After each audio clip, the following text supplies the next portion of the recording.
మీరు అబ్జర్వ్ చేసుకుంటే తప్పు చెయ్యని వాడు భయపడ్డాడు. విజిలెన్స్ ఎంక్వైరీ అనేసరికి ఎందుకు భయపడ్డాడు Subbareddy?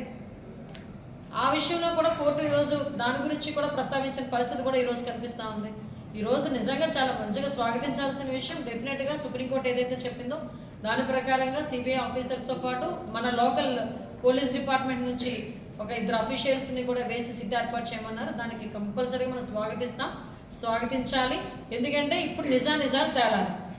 TTD EO on record ఈ మాటలన్నీ చెప్పినప్పుడు, అవన్నీ ఆధారాలతో సహా రికార్డ్ అయి ఉన్నప్పుడు, టీటీడీలో ఈ మాదిరిగా శాంపుల్స్ కలెక్షన్ అనేది ప్రతి ట్యాంకర్కు చేస్తూ ఉన్న ప్రక్రియ దశాబ్దాలుగా జరుగుతూ ఉన్నప్పుడు, అసలు వాస్తవం చెప్పాలంటే దీనికి సిట్టు అవసరం లేదు, బిట్టు అవసరం లేదు, ఇంకోటి అవసరం లేదు.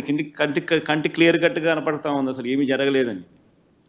ఏమీ జరగకపోయినా ఏదో జరిగింది అని చెప్పి వీళ్ళందరూ దాన్ని ఏదో చూపించే ప్రయత్నం, వీళ్ళు ఏదో చేసే ప్రయత్నం వీళ్ళే చేస్తూ ఉన్నారు.